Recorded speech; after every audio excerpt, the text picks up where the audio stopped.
especial pues una serie de acontecimientos que son de vital importancia en la vida de un creyente, ¿no?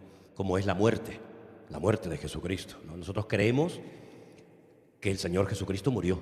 Amén, hermanos. Los musulmanes no lo creen.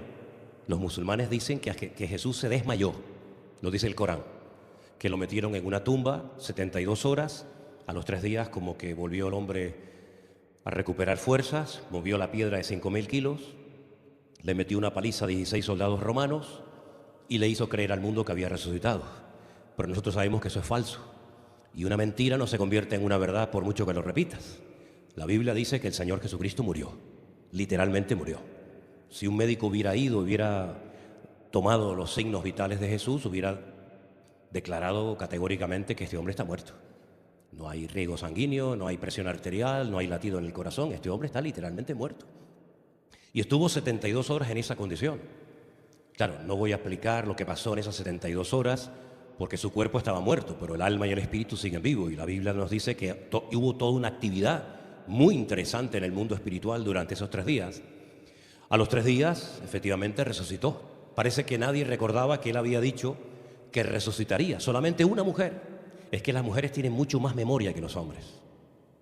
¿Ah, que sí? Es verdad. Tú me dijiste, yo te dije, ¿cuándo te dije? Tú me dijiste, Una mujer se acordaba que él había dicho en vida, yo resucitaré al 3er día. Y se fue muy, muy temprano en la mañana. Pero como yo siempre he dicho que al Señor no le vamos a ganar en nada, cuando ella llegó pensando que todavía la piedra estaba allí, pues resulta de que ya el Señor hacía mucho tiempo que había resucitado. Ella comenzó a llorar porque se dio cuenta de que la tumba estaba vacía. Y de ahí viene lo que no llores como una magdalena, ¿no? Ella se dio cuenta de que la tumba estaba vacía, fue al lugar donde estaban los discípulos reunidos y les dijo, el Maestro ha resucitado y yo me he encontrado con él, yo he vuelto a verlo, yo he hablado con él. Los discípulos no lo creían, pero efectivamente eso fue lo que sucedió. Al 3er día, el Señor Jesucristo resucitó. Y esa tumba se puede visitar hoy en día y está vacía, ¿sí? Ahora, lo que para nosotros es normal, prueba de ello que lo he dicho varias veces y nadie se ha inmutado, ni ha dicho amén ni nada, ¿no? Esto es algo impresionante. ¿O es que todos los días meten a una persona en una tumba y a los 3 días resucita? Esto es algo increíble. Esto no le ha pasado a nadie. Los musulmanes saben que Mahoma murió. Todos los líderes religiosos saben que sus líderes murieron. Pero nosotros sabemos que Cristo está vivo, porque Él resucitó al 3er día. Y como también he dicho en otras ocasiones, la piedra no se movió para que Él pudiera salir. La piedra se rodó para que pudiéramos entrar y ver que la tumba efectivamente estaba vacía, ¿no? Está 40 días con sus discípulos y a los 40 días asciende y dice antes de irse, me voy pero volveré otra vez. Y todo eso, muerte, resurrección y segunda venida, lo recordamos de una manera especial, tal día como hoy, con 2 elementos que todo el mundo conoce y que puede tener en su hogar, como es pan y vino. Y eso es lo que vamos a celebrar en esta mañana, la Santa Cena con pan y con vino, recordando el triunfo, la victoria del Señor Jesucristo y, cómo no, su segunda venida.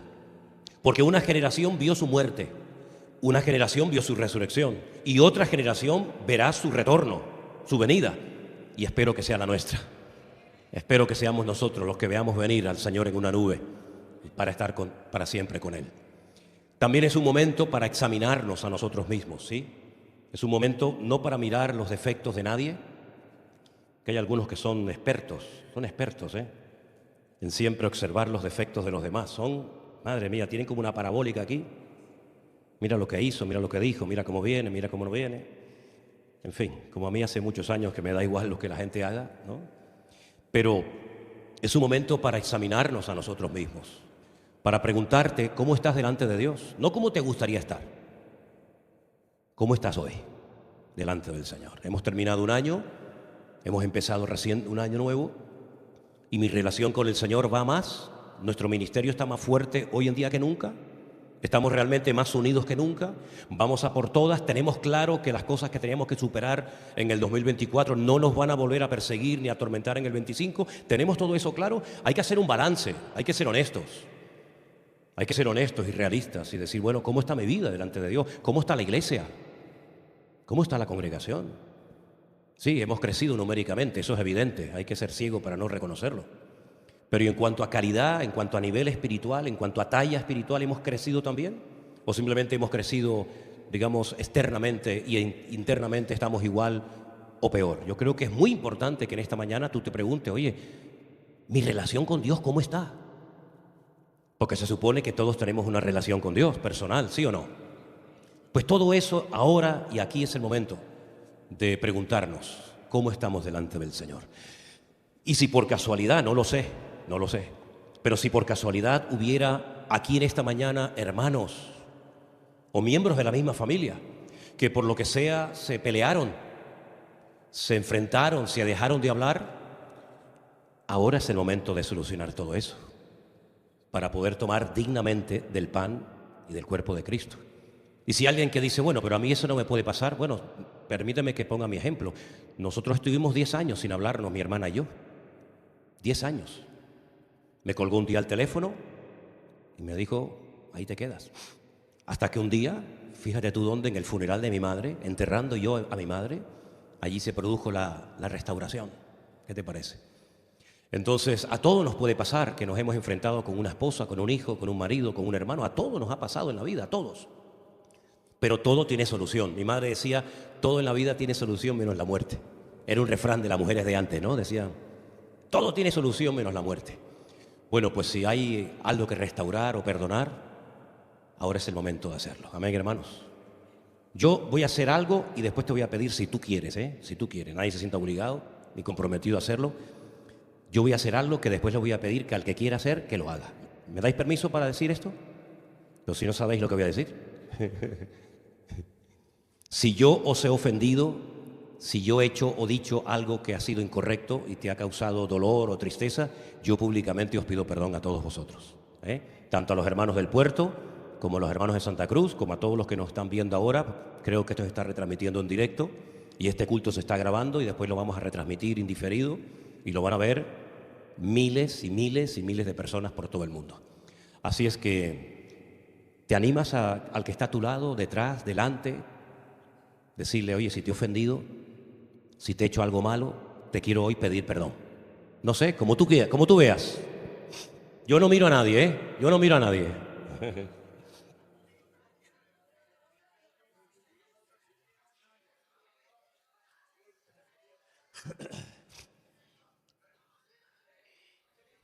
Vale. No sabía que había tantas cosas que perdonar. Madre mía. Vale. Calma, pueblo, calma. Hoy vamos a hacer algo especial y los pastores que están aquí presentes nos van a ayudar a repartir el pan y el vino. Así que voy a pedir, por favor, si podéis pasar. Tenemos a nuestro hermano Marcos, tenemos a Jerónimo, nuestro hermano Alberto, que no esperaba encontrármelo aquí, pensaba que estaba en Fuerteventura, y también tenemos a Anderson, los 4 pastores. Vamos a orar y presentar este pan y este vino a nuestro buen Dios. Oraremos y participaremos juntos en el nombre del Señor. Aleluya. Gloria a Dios. Gracias, Señor Jesús. Nos ponemos de pie un segundito, por favor.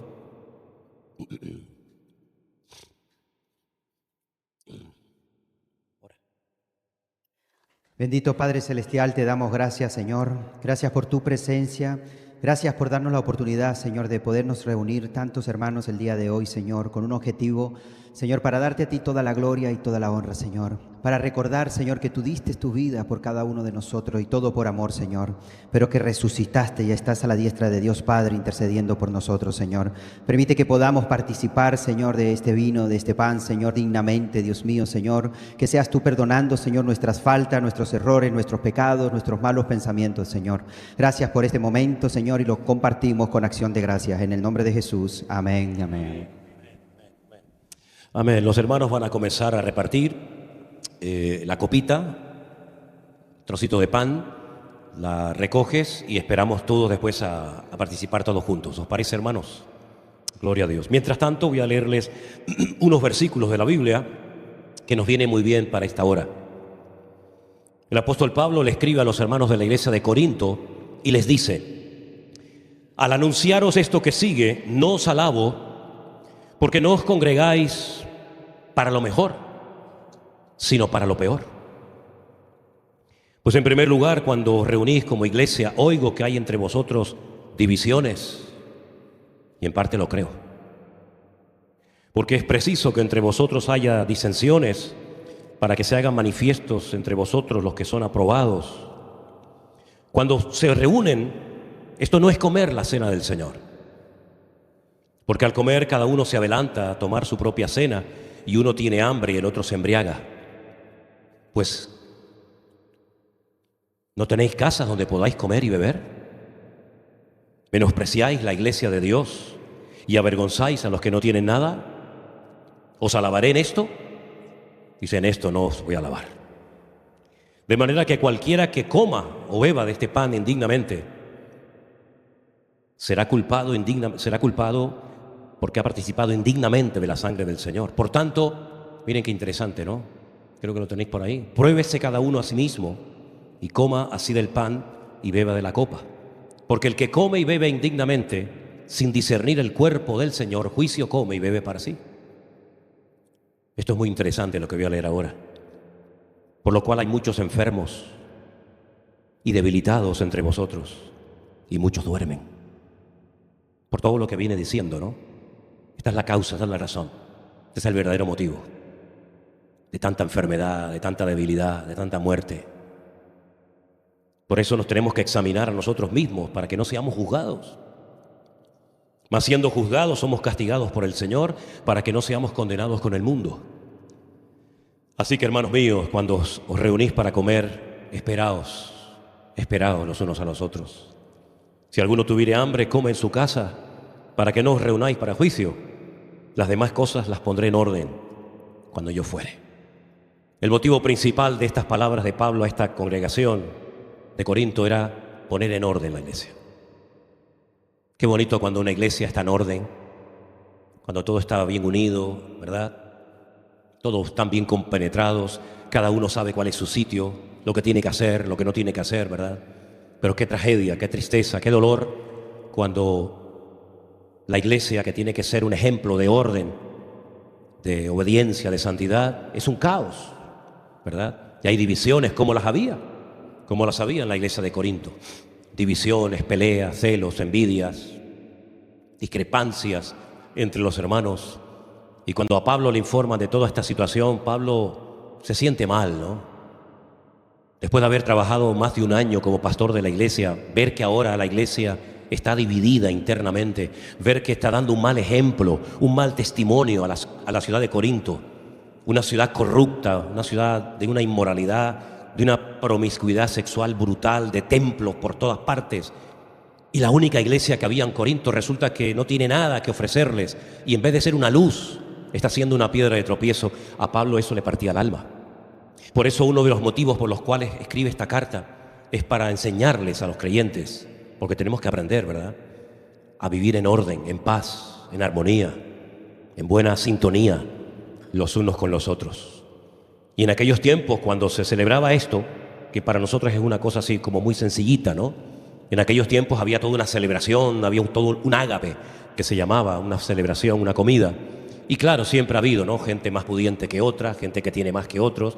Eso ha existido y existirá siempre. Los ricos, los que tenían mucha capacidad económica, llevaban mucha comida. Tenían muy pocos recursos económicos, apenas podían llevar, ¿no? Incluso dice la Biblia que incluso algunos llevaban tanta cantidad de vino, que para los que piensen que en aquellos tiempos no se bebía vino, nada más lejos de la realidad. En Israel se bebía y se bebe mucho vino, parte de la cultura. Dice que algunos se embriagaban dentro de la iglesia. Yo solamente vi una vez a un hombre borracho en la iglesia, y fue en esta. Aquí fue, donde un hermano se embriagó y tuvieron que meterlo en el coche y se lo tuvieron que llevar.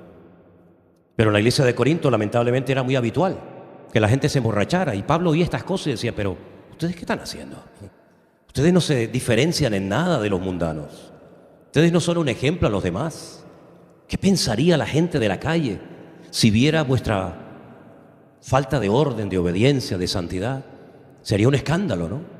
Y ese es el motivo por el que Pablo fundamentalmente escribió esta carta, para que aprendieran a vivir en orden dentro de la iglesia. Así es que vamos a orar en esta mañana para que participemos decentemente en unidad con el Señor y podamos disfrutar de este primer acto de Santa Cena de este primer año, o de este año que recién comienza, el 2025. ¿Están todos servidos, hermanos? ¿Todos los que van a participar? ¿Sí? Ok. Prestemos atención a la lectura. Dice, porque yo recibí del Señor lo que también les he enseñado. Que el Señor Jesús, la noche que fue entregado, tomó pan y habiendo dado gracias, lo partió y dijo, tomad y comed. Esto es mi cuerpo, que por vosotros es partido. Haced esto en memoria de mí. Participamos juntos en esta mañana de este pan, hermanos.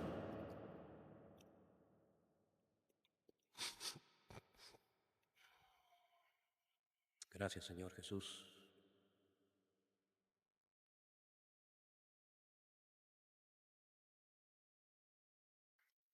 Gracias, Señor Jesús. Gracias, Señor.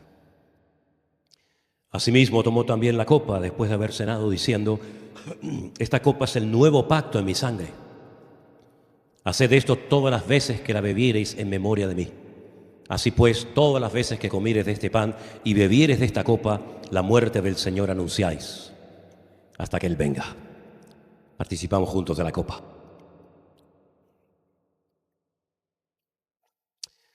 Aleluya. Dele gracias al Señor, hermano, con sus propias palabras, ¿sí? Dele gracias al Señor por su vida, por su familia, por la iglesia, los pastores, la palabra de Dios, por la salvación tan grande que nos ha dado, por todas las bendiciones que nos ha dado en el último año, por todo lo que hará en este nuevo año. Aleluya. Gracias, Señor.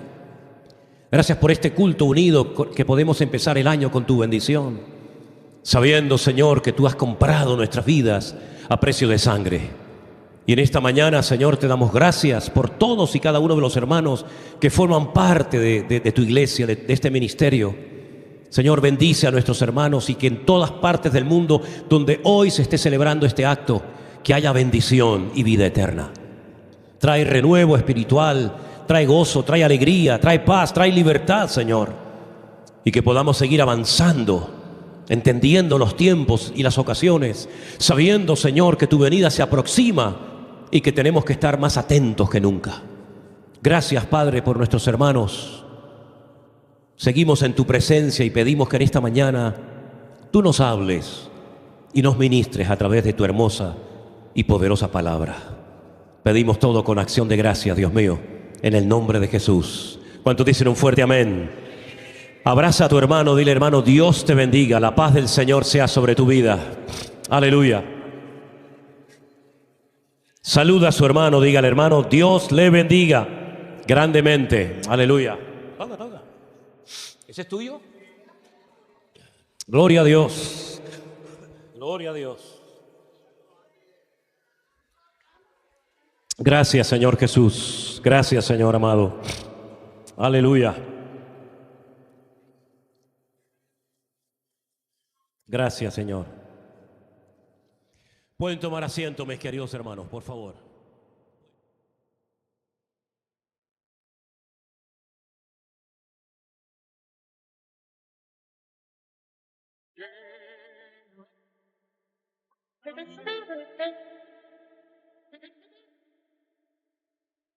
Gloria a Dios.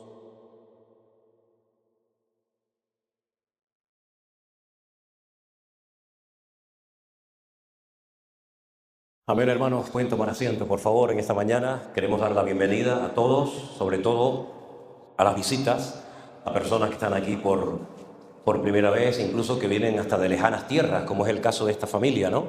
El caso de este matrimonio, que me acabo de enterar hace un ratito que vienen de Guatemala. ¿Os podéis poner de pie? ¿Sí? Se giran así, dicen vuestros nombres. ¿Tu nombre? Miguel. Tu esposa, Paula. Paula. Dios les bendiga. De Guatemala. Qué bueno.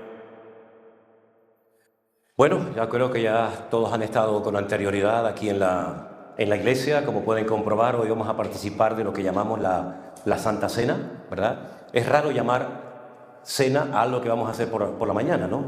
Pero así es como se le conoce, aunque hay otras iglesias que a este acto lo llaman la comunión, ¿eh? Las iglesias de las que viene, o donde se crió Elena, decían Hoy hay culto de comunión. En otras iglesias he estado y me llamaba la atención que decían, hoy vamos a celebrar el pacto. Es decir, que depende a donde uno vaya, pues como uno se tiene que adaptar siempre al sitio donde va, pues utiliza el término que ellos utilizan, ¿no? Nosotros vamos a participar de la Santa Cena y para que todos lo sepan, y simplemente es cuestión de recordarlo, este es un momento muy importante en la vida de un creyente, en la vida de una iglesia, porque en este momento se recuerda de una manera especial. No es que no se pueda recordar en otro momento del día o del mes o del año, pero especialmente nosotros como iglesia el primer domingo de cada mes solemos participar de la Santa Cena. Quisiera hablar en esta mañana de algo que nunca tenemos que perder y es nuestra libertad en Cristo Jesús. Pablo llama a la libertad del creyente la libertad gloriosa del Hijo de Dios, la libertad maravillosa que tenemos en Cristo Jesús nuestro Señor. Juan capítulo 8 a partir del verso 31, palabras del Señor Jesucristo, y dice lo siguiente: dijo entonces Jesús a los discípulos que habían creído en Él: si vosotros permaneciereis en mi palabra, seréis verdaderamente mis discípulos, y conoceréis la verdad, y la verdad os hará libres. Le respondieron: linaje de Abraham somos, jamás hemos sido esclavos de nadie. ¿Cómo pues dices tú, seréis libres? Jesús les dijo: de cierto os digo que todo aquel que hace pecado es esclavo del pecado. Y el esclavo no queda en la casa para siempre, el Hijo sí queda para siempre. Así que si el Hijo os libertare, seréis verdaderamente libres. Sé que sois descendientes de Abraham, pero procuráis matarme, porque mi palabra no haya cabida en vosotros. Yo hablo lo que he visto acerca del Padre. Vosotros hacéis lo que habéis oído acerca del Padre. Esta es una conversación tan interesante, es una enseñanza tan profunda, que yo he leído esto no sé cuántas veces, pero siempre me impacta lo directo y lo claro que era el Señor cuando hablaba de las cuestiones relacionadas con la vida cristiana y con el reino de Dios. El capítulo 8 comienza hablándonos acerca de una mujer que, según los escribas y fariseos de la época, fue sorprendida en el mismo acto de adulterio. Lo curioso es que a él no lo trajeron, solamente la trajeron a ella. Y le dijeron al Señor que según la ley de Moisés, esta mujer tenía que morir apedreada. Todos conocemos la historia. El Señor les dijo: yo conozco la ley de Moisés perfectamente. De hecho, yo soy la palabra hecha carne. Pero para poder cumplir con ese mandamiento, los que quieran apedrearla tienen que estar libres de pecado. Así que examínate a ti mismo, y si estás verdaderamente libre de pecado, comienza el acto de lapidación. La Escritura dice que todos, desde el mayor hasta el menor, se sintieron aludidos por esta palabra y se fueron. Finalmente el Señor le dijo: mujer, los que te condenaban han desaparecido, yo tampoco te condeno, levántate, ve en paz, pero no peques más, no vuelvas otra vez al mismo pecado que cometiste. Conociendo esto, Jesús comienza a hablar con las personas que estaban allí. Gente que creía en Él, gente que lo rechazaba, escribas, fariseos, es decir, con los profesionales de la religión. Y Él comienza a hablarles a ellos y les dice acerca de la libertad. Para poder ser discípulos míos, ustedes tienen que cumplir un requisito indispensable, que es el de permanecer en mi palabra. Si ustedes con el paso del tiempo, a pesar de las luchas, las pruebas, las dificultades, etcétera, ustedes logran permanecer en mi palabra, ustedes podréis convertiros en auténticos discípulos míos. Una cosa es creer en el Señor y otra cosa completamente diferente es ser un discípulo de Cristo. Son dos cosas completamente diferentes. Mucha gente creyó en el Señor Jesús, pero nunca llegaron a convertirse en discípulos. La palabra discípulo es muy amplia. Podríamos hablar mucho tiempo acerca de las distintas aplicaciones, de los significados, de la raíz etimológica de la palabra y muchas cosas, pero fundamentalmente los discípulos eran los que más de cerca vivían con el Señor. Los discípulos oyeron y vieron cosas que los seguidores nunca vieron ni oyeron. Los discípulos eran la gente de confianza de Jesús. Un discípulo es una persona que está bajo la disciplina de alguien o de algo. En este caso, bajo la disciplina o la tutela del maestro, que era el Señor Jesucristo. Siempre hubieron discípulos. Los filósofos de Grecia tuvieron sus discípulos, los fariseos tuvieron sus discípulos, Juan el Bautista también tuvo sus discípulos, y Jesús también tuvo, en un principio más de 70. Al final el grupo se fue reduciendo y quedó limitado a 12. Y los discípulos eran personas que estaban bajo la disciplina, bajo el trato directo de un maestro. Ahora, en aquella época un discípulo se abandonaba en los brazos de su maestro, en el sentido de que ya no tenía que preocuparse de ningún detalle de su vida, ni de la comida, ni del vestido, absolutamente de nada. Porque cuando alguien era llamado por un maestro para convertirte en un discípulo, ese que te llamaba se encargaba de todos y cada uno de los detalles de tu vida. Por eso el Señor les dijo una vez a los discípulos: cuando yo os mandé a estos lugares a predicar, ¿os faltó algo? ¿Os faltó comida? ¿Os faltó vestido? Dijeron: no, nada, Señor. Y es que eso era responsabilidad del que llamaba: suplir las necesidades, cubrir las necesidades materiales del que había sido llamado. Y para poder ser un discípulo de Cristo, uno tenía que aprender un principio elemental de la vida, que es perseverar, ser constante en la palabra. Y es lo que lamentablemente a muchos les ha costado y les sigue costando. Están en una temporada bien, parece que van bien, pero algo pasa. Siempre ocurre algo, queriendo o sin querer, que corta el proceso de crecimiento como una especie de aborto espiritual, y vuelves otra vez a dar un paso atrás. Y espero que otra vez puedas empezar de nuevo.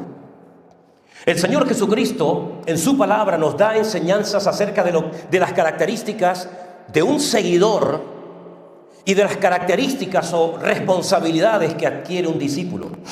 Y son totalmente diferentes las unas de las otras. Pero una de las características de un verdadero discípulo es que es libre. Porque al conocer la verdad en sí misma produce la liberación de tu vida. Y la verdad no es simplemente un concepto filosófico, no una idea, la verdad o la libertad, sino que es algo que se puede experimentar. Tú puedes conocer la verdad.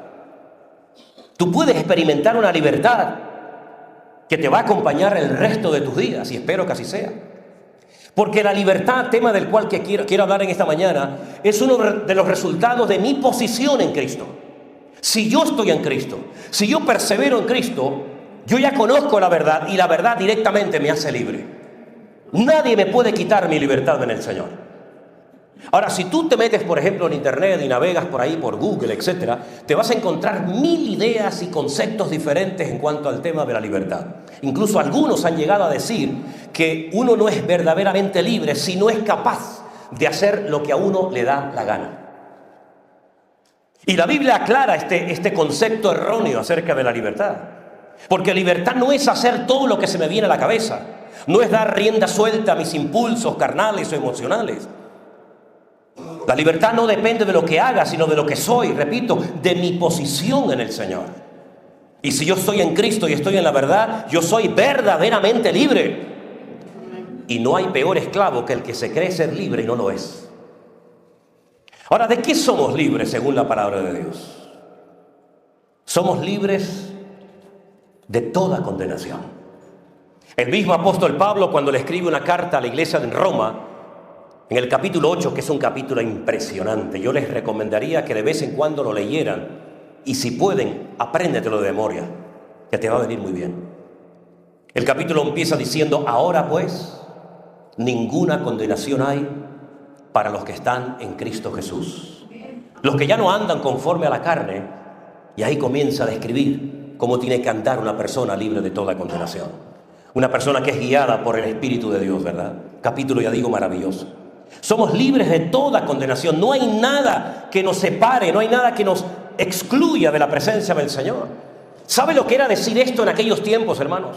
Hoy en día para nosotros es normal decir que como creyente estoy libre de toda condenación. Pero en aquellos tiempos, por la más mínima tontería, ya quedabas excluido de la presencia de Dios. Pasabas por un lugar donde estaban enterrando a una persona, quedabas contaminado, ya no podías entrar al templo. Estabas con el periodo de tu menstruación, ya estabas impura, no podías entrar al templo. Tocabas una cosa que había sido contaminada por alguien que estuvo enfermo, no sé qué, no sé cuál, quedabas totalmente impura. Es decir, era prácticamente imposible estar permanentemente puro para poder tener acceso a la entrada de una sinagoga o del templo. Era una esclavitud, era una lucha constante y permanente. Sin embargo, el Señor dice, ahora, por mi sangre, por mi obra, por mi sacrificio perfecto en la cruz, no hay nada que os excluya de mi presencia. Porque no es por vuestros méritos, no es por vuestras limpiezas o rituales, sino es por mi obra y por mi sangre que os he limpiado de toda maldad y de todo pecado. Y podéis entrar a la presencia de Dios por la mañana, por la tarde, por la noche. Puedes hablar con Él de rodillas, sentado, de pie, acostado, caminando, como tú quieras.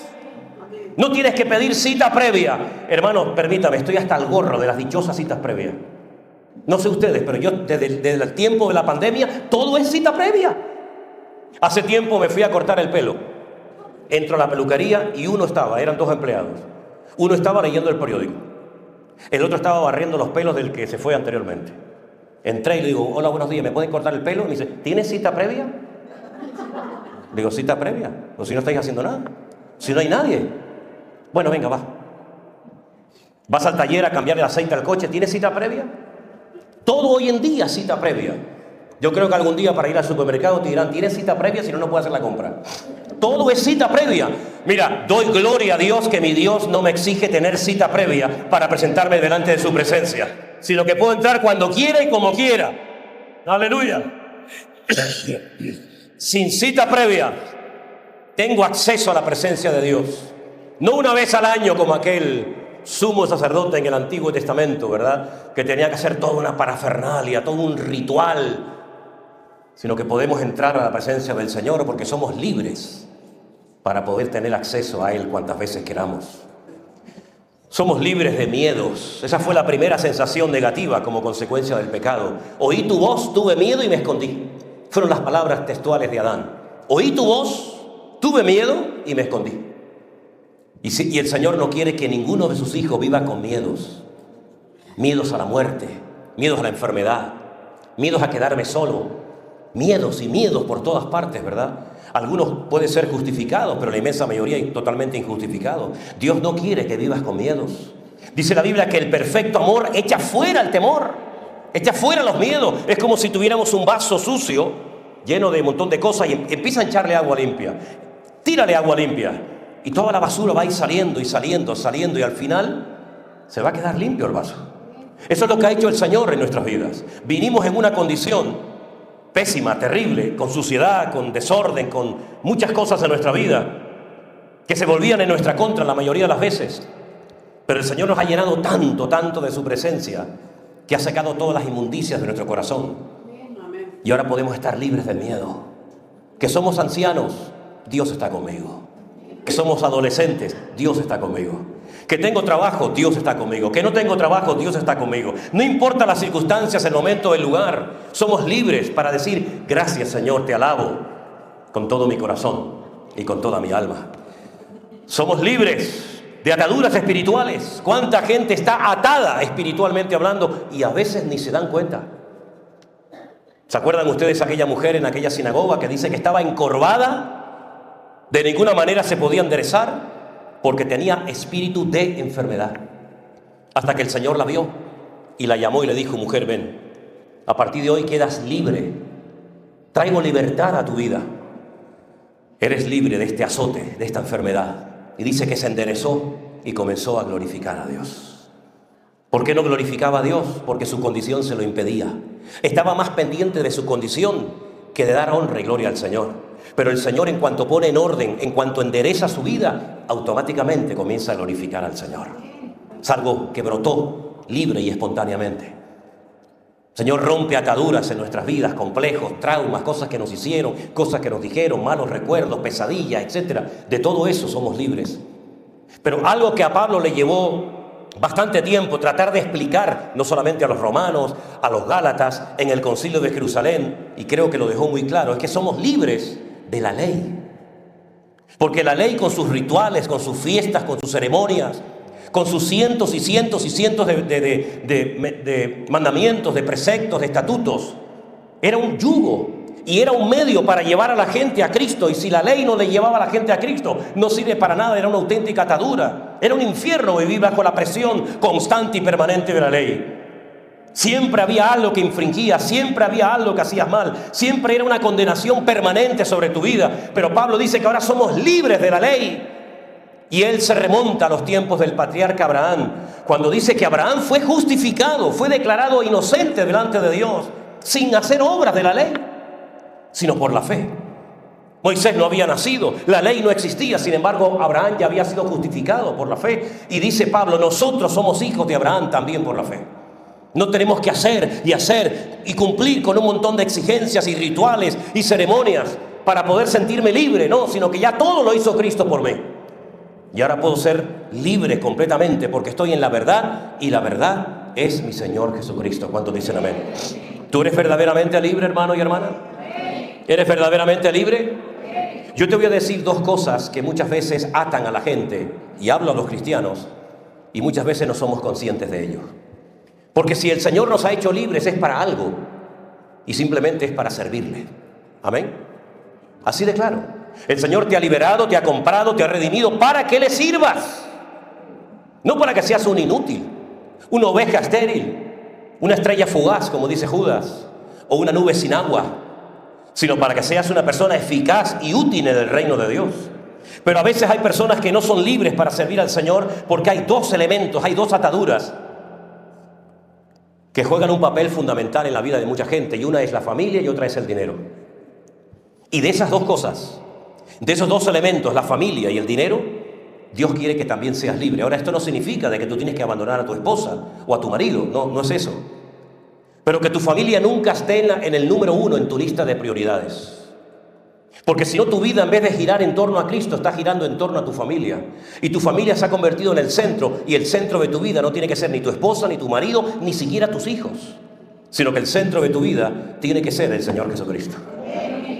Y parece mentira, pero a veces las obligaciones familiares o las ataduras familiares que nosotros nos imponemos a nosotros mismos como parte de la cultura impiden que respondamos afirmativamente al llamado de Dios. La Biblia dice que un día el Señor Jesucristo se le acercó un hombre y le dijo: Señor, te seguiré a donde quieras que tú vayas, pero primeramente déjame que cumpla con el ritual familiar. Déjame que primeramente entierre a mi padre. Y el Señor le dijo: los muertos son los que se dedican a enterrar a los muertos. ¿Cuántas personas perdieron la oportunidad en su vida de haberse convertido en un fiel discípulo de Cristo, pero la familia pesaba tanto, que les impidió soltar esas ligaduras y jugársela para servir al Señor? La familia es algo muy importante en la vida de un creyente, muy importante, por supuesto. Pero nunca un problema familiar tiene que impedirte servir al Señor. Es más, si en algún momento un aspecto familiar te impide servir al Señor, vas a tener que ser muy valiente y tomar una decisión muy drástica delante de Dios. Y es que los cristianos, un verdadero cristiano, si algo lo caracteriza, es que tiene que ser una persona radical. Un cristiano, si quiere ser un buen cristiano, tiene que ser una persona radical. Y si no eres radical en tus decisiones, difícilmente podrás llegar a ser un discípulo de Cristo. Pero el segundo aspecto que ata a mucha gente son los aspectos económicos. Por eso les voy a dar un consejo. No es un mandamiento bíblico, ni mucho menos, pero es simplemente un consejo. Si quieres ser verdaderamente libre en el 2025, paga todo lo que le debes a quien sea. ¿Alguien puede decir un amén chiquitito? Paga tus deudas lo antes posible, porque hasta que no pagues tus deudas no serás verdaderamente libre. No dependas de tarjetitas de plástico. Saco de esta y meto aquí. Saco de esta y meto allá. Esta es del 1 al 21. Esta es del 21 al 31. Y así voy tapando agujeros, ¿no? ¿Sabes cómo se dice en hebreo pagar? Es que me llamó tanto la atención esto que digo, yo se lo voy a decir a los hermanos por si les interesa. ¿Sabes cómo se dice pagar en hebreo? Le shalem. Le shalem. ¿Y sabes qué es le shalem en hebreo? Aparte de pagar, estar en paz. Shalom viene de le shalem viene de shalom. Cuando tú pagas, estás en paz. Mientras no pagas, no tienes mucha paz que digamos. Estás preocupado, ¿y cómo voy a pagar? ¿Y cómo no voy a pagar? Y ahora debo esto, y ahora debo lo otro. ¿Y a quién le pido? ¿Y a quién no le pido? Procura, si quieres ser libre 100% en el 2025, no deberle a nadie nada. Y si no puedes comprar algo, no lo compres, pero no te vuelvas a atar a deudas que te amargan la vida y te absorben tu tiempo y tu energía de tal manera que no tienes tiempo para otras cosas. Claro, si alguien se siente aludido en esta mañana, discúlpenme. Bueno, no me disculpen. No me disculpen. Yo no tengo que pedirle disculpas a nadie por decir esto, porque la Biblia dice, pagad a todos lo que debáis. Si usted tiene que pagar algo, antes de ir a un hermano a pedirle dinero, vaya a su aposento, cierre la puerta, póngase de rodillas, y tu Padre que te ve en secreto te recompensará en público. No se pueden ustedes imaginar la liberación tan grande que es decir, no le debo nada a nadie. Perdone, se me acaba de ocurrir ahora en la cabeza, si a alguien le debo algo aquí, que me lo diga. Porque capaz que estoy diciendo algo y me dice, sí, pero a mí no me pagaste aquella vez tal cosa. Dudo que yo le deba algo a alguien, sinceramente lo dudo. Yo nunca le he pedido dinero a nadie. Pero si fuera así, por favor recuérdamelo. Marco? De verdad, hermanos, para poder vivir en paz, váyase a la cama diciendo, gracias, Señor, no le debo nada absolutamente a nadie. Ahora, la libertad era algo muy apreciado en los tiempos bíblicos, porque no todo el mundo era libre. Recuerden ustedes que estaban viviendo bajo la opresión del Imperio Romano y 3/4 partes de la población mundial de aquellos tiempos eran esclavos. Solamente había un 25% de la población que eran ciudadanos romanos, que eran libres. Y como ciudadanos libres no pagaban impuestos, tenían un montón de privilegios, pero el resto de la población eran esclavos de Roma. Y la Biblia nos enseña que la libertad era algo tan apreciado en aquellos tiempos, que cuando un día un apóstol de Cristo, el apóstol Pablo, dijo, yo soy libre, yo soy ciudadano romano, le dijeron, ¿tú eres ciudadano romano? Pero si para obtener la ciudadanía romana hay que pagar una cifra enorme de dinero. Y dice, pero es que yo no tuve que pagar nada, yo soy libre desde la cuna. Yo soy ciudadano romano desde la cuna, desde el día que nací. Se ve que su padre, en Tarso, le había prestado un favor grande al Imperio Romano, no sabemos cuál. Pero fíjense qué importante era el tema de la libertad, que hay un capítulo, el capítulo 21 del Éxodo, si lo quieren leer después, que habla acerca de cómo teníamos que tratar a la gente que era esclava. Por eso cuando el Señor Jesucristo le dice a sus discípulos, a los escribas y fariseos, el esclavo no permanece en la casa para siempre, el hijo sí se queda. Tú a tu hijo no le tienes que decir que se vaya. Bueno, en algunos casos sí, ¿no? Cuando tiene más o menos 35, 40 años, tienes que decir, hijo, ya está bien, ¿no? Pero en aquellos tiempos, según Éxodo 21, a los 6 años, los esclavos tenían que ser puestos en libertad. Léalo. A los 6 años de haberte servido, le tenías que dar la libertad. Bueno, ahí había todo un montón de leyes, si se había casado, si había tenido hijo, si no se quería ir. Eso es otro tema, ¿no? Pero los judíos sabían perfectamente de que ellos eran un pueblo diferente y no podían tener una persona esclavizada toda la vida. Nacían, vivían y morían como esclavos. Eso en Israel no se podía dar. Cada 6 años, y en el año de jubileo también, los esclavos tenían que ser puestos en libertad y empezar de cero. Y por eso ellos que conocían la ley, el Señor les dice, el esclavo no permanece en casa para siempre. Sabéis que tarde o temprano se va, pero el hijo permanece para siempre. Y ustedes han sido esclavos de la ley, ustedes han sido esclavos de la religión, ustedes han sido esclavos de vosotros mismos, pero el hijo, yo, si entro en una casa, permaneceré para siempre, y donde estoy yo, siempre habrá libertad. ¿Cuántos dicen amén? Así es que este tema de la libertad es algo tan interesante, porque uno ve, por ejemplo, en la Biblia esclavos famosos, ¿no? Por ejemplo, pienso en Agar. Agar era una egipcia que nació, vivió y murió como esclava. Abraham se fue de Egipto, pero un trocito de Egipto se le metió en la casa. Y la Biblia nos enseña que aunque quedó embarazada de su amo, de su dueño que era Abraham, finalmente el Señor le dijo a través de su esposa, despídela, dile que se vaya, ella y el hijo, tu primogénito, Ismael. Abraham le sentó mal aquella palabra porque él amaba a su hijo. ¿Quién no ama al hijo? Pero hay cosas que tienen que ser expulsadas y echadas de tu vida lo antes posible para que puedas ser verdaderamente libre. Piensa durante el mensaje qué cosas tienes que echar de tu vida, de tu cabeza, de tu hogar, para que la paz y la libertad gloriosa de Cristo reine por fin en tu casa. A veces queremos meter en casa cosas que no tienen por qué estar ahí. ¿No dice la Biblia, por esto dejará el hombre a su padre y a su madre, y los dos serán una sola carne? No estoy hablando en contra de suegros ni de suegras, por favor, nadie me malinterprete. Pero lo que sí quiero decir es que espiritualmente no puedes seguir arrastrando un montón de cosas, de hábitos, de tradiciones y de costumbres, sino que tiene que llegar un momento en el que tienes que decir, yo me tengo que liberar de esto. Yo me acuerdo que mi madre siempre me decía, mi madre ya no vive, ya murió. Mi madre siempre me decía, no, ¿a dónde vas ahora? No, voy a Argentina. No vayas. ¿Por qué, mamá? No, allí te van a matar, me decía. ¿A mí? Sí, a tu hija la van a secuestrar. Eso me decía siempre mi madre. Y me fui a Argentina y no me mataron. Y no secuestraron a Priscila. ¿Y a dónde vas ahora? No, ahora voy a África. Ay, a África. ¿Pero para qué vas a África? Allí te van a comer los caníbales. Digo, no, yo les digo que tengo azúcar y así hacen caramelo conmigo, ¿no? ¿Y a dónde vas ahora? No, ahora voy a tal sitio. Si fuera por mi madre no hubiera salido nunca de la habitación. Y cuando quería ir a la calle a jugar, me decía, no, hoy no salgas. ¿Y por qué?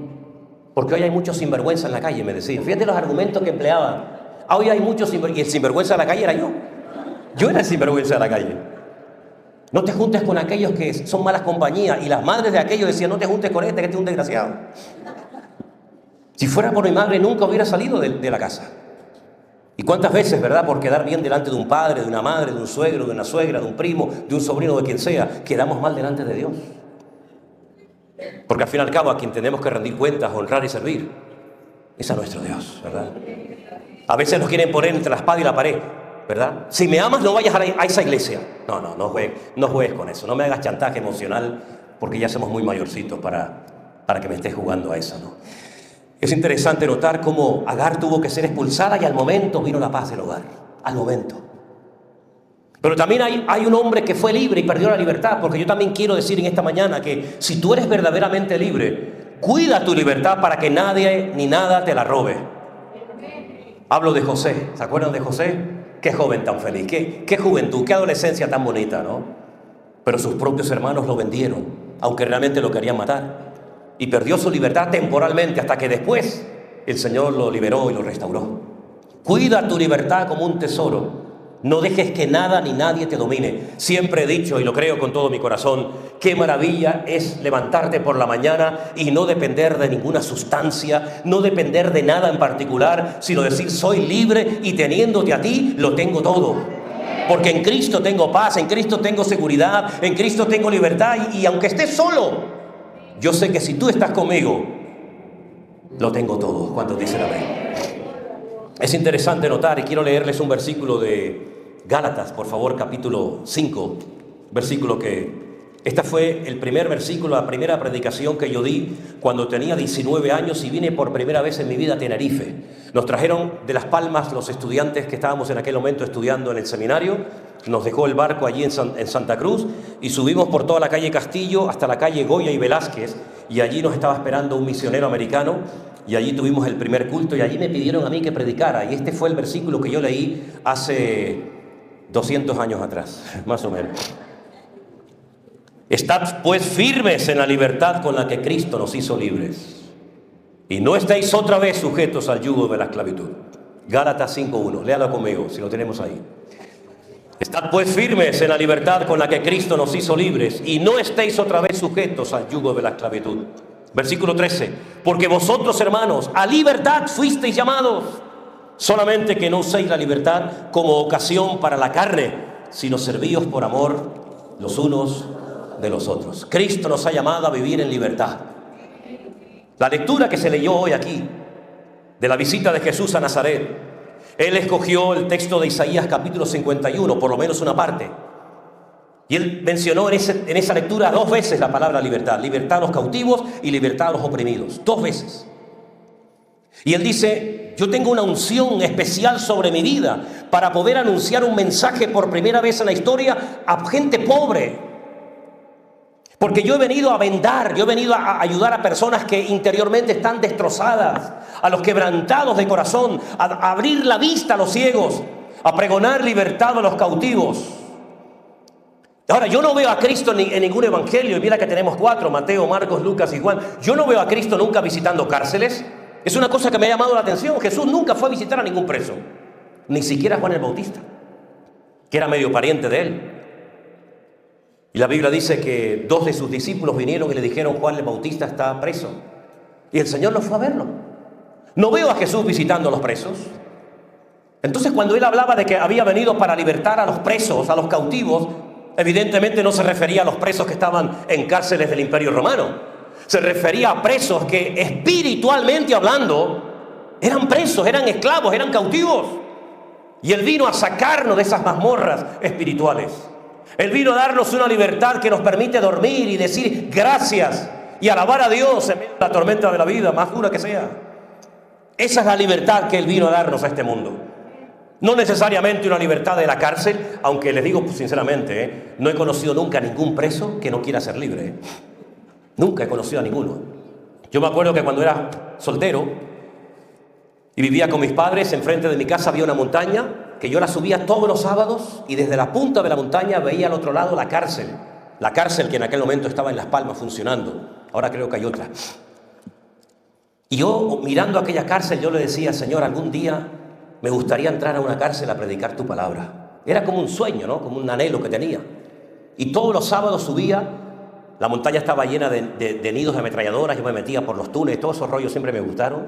Pero sobre todo subía para orar, para que el Señor me diera un día la oportunidad de entrar a una cárcel. Nunca lo había hecho, a predicar la palabra. Al poco tiempo, un joven comenzó a asistir a la iglesia y me dijo: mi tío está en la cárcel. Oye, aquello me impactó tanto y me dijo: ¿te gustaría venir conmigo a visitar a mi tío? Le dije: ahora mismo. La primera vez en mi vida que entré a una cárcel fue un impacto que nunca podré olvidar, porque nada más entrar, cuando iba por las celdas, me encontré a un amigo mío con el que habíamos hecho muchas cosas. Me lo encontré preso, estaba casi totalmente desnudo, tatuado de pies a cabeza, dentro de una celda, solo, gritando como un loco. Yo creo, sinceramente, en aquel momento no me di cuenta, pero yo creo que en aquel momento él estaba endemoniado, estaba poseído. Gritaba un montón de cosas, de incoherencias.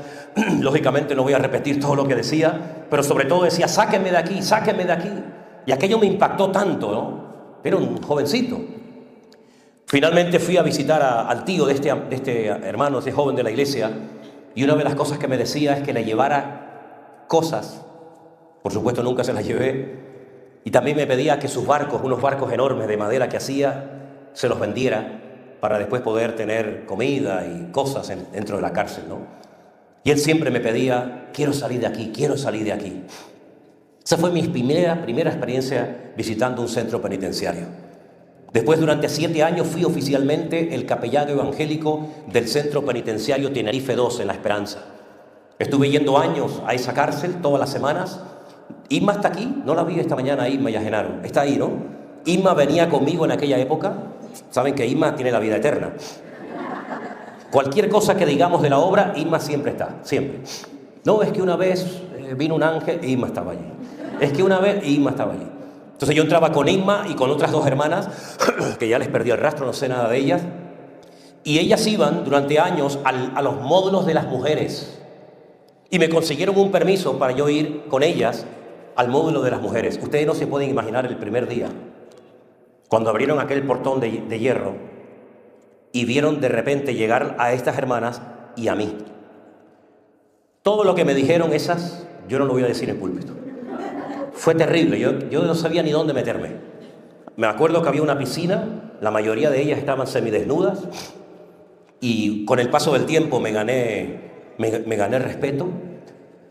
Tuvimos la oportunidad de llevar a muchas a los pies de Cristo, de orar por algunas que estaban totalmente endemoniadas y los funcionarios no sabían ni qué hacer con ellas. Y recuerdo que un día, como una pequeña anécdota, una de las presas, la de mayor condena, me llamó aparte y me dijo: mira, yo te respeto como pastor, sé que vienes aquí, vienes a ayudarnos, vienes a predicar la palabra de Dios, pero yo no voy a entrar nunca a esas reuniones. ¿Y sabes por qué? Le dije: no.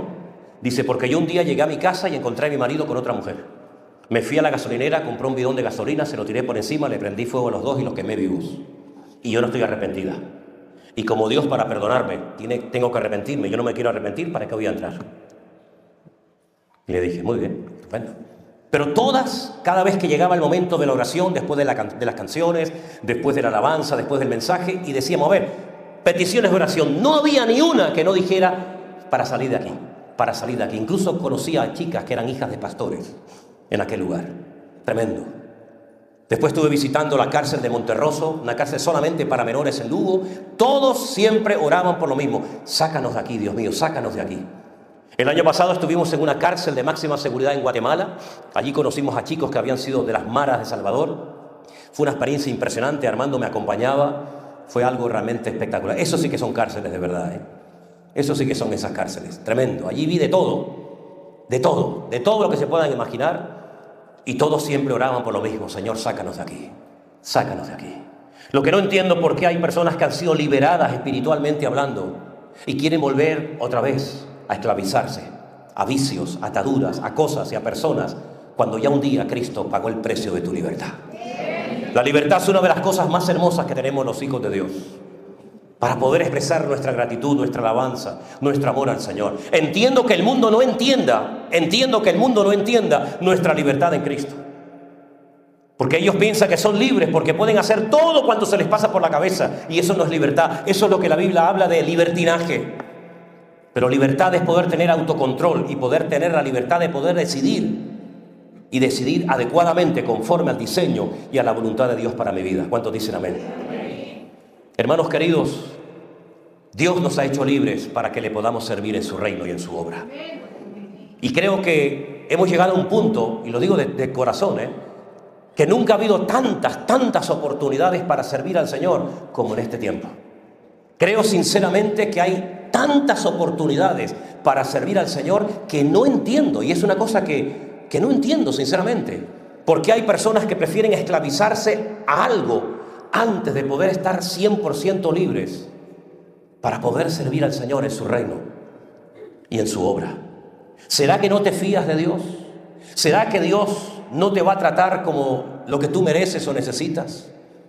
¿Será que creemos que mi plan y mi proyecto de vida es mejor que el que Dios tiene para mí? Hermanos queridos, los afanes, las preocupaciones, las cosas que el año pasado te quitaron el sueño y trajeron preocupación y carga a tu vida, no permitas que este año te vuelvan a atrapar. Libérate y no estés preocupado de cosas que el Señor las puede resolver en segundos.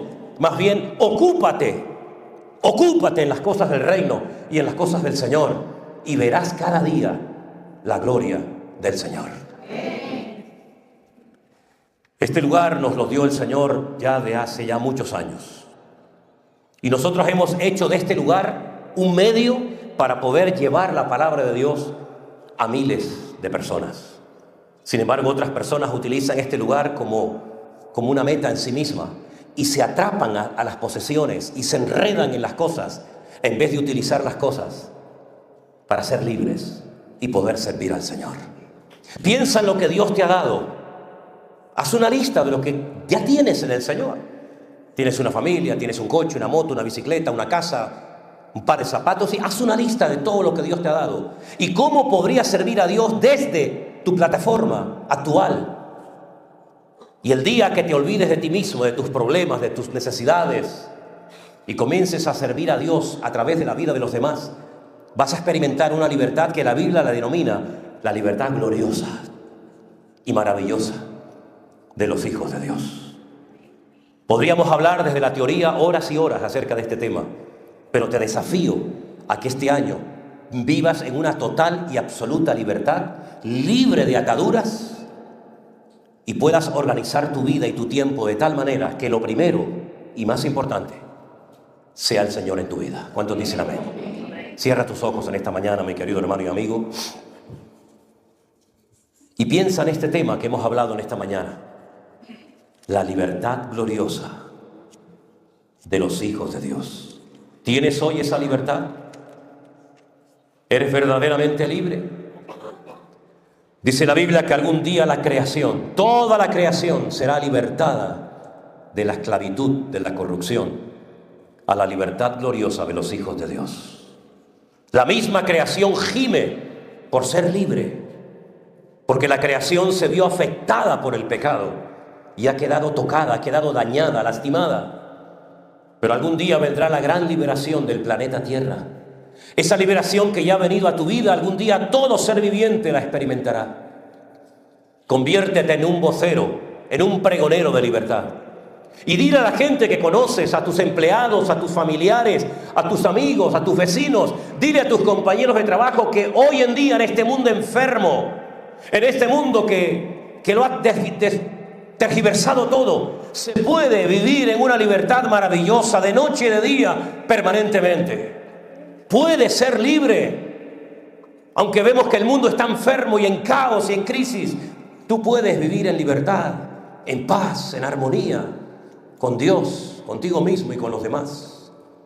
No dejes que nada ni nadie te robe el sueño ni la libertad de tu alma. Te damos gracias, Señor, porque tú has venido, como dice tu palabra, a traer libertad a los cautivos, vista a los ciegos y a sanar a los quebrantados de corazón. Si en esta mañana hay ciegos aquí, quebrantados en su espíritu, si en esta mañana hay esclavos, Señor, aquí entre nosotros, que puedan experimentar esa libertad que solamente tú ofreces, Señor Jesús. Gracias por este primer culto del año, donde podemos, Señor, darte la gloria y la honra y decirte gracias por todas las puertas abiertas y por todo el camino recorrido y por todas las bendiciones que hemos recibido en el año pasado. Pero ahora te pedimos, Señor, queremos ver más tu gloria. Queremos ver más de ti, Señor. Queremos conocerte y servirte cada día más profundamente, Señor. Con más devoción, con más pasión, con más integridad. Fortalece nuestras vidas, Señor, para que podamos ser un pueblo victorioso en ti. Gracias por mis hermanos. En tu nombre pedimos todo. Amén y amén. Pónganse de pie en esta mañana, mis queridos hermanos. Dele un abrazo a su hermano y dígale, hermano, Dios te bendiga. Disfruta de la libertad gloriosa de los hijos del Señor. Aleluya. Dios les bendiga, mis queridos hermanos. Que tengan un feliz día.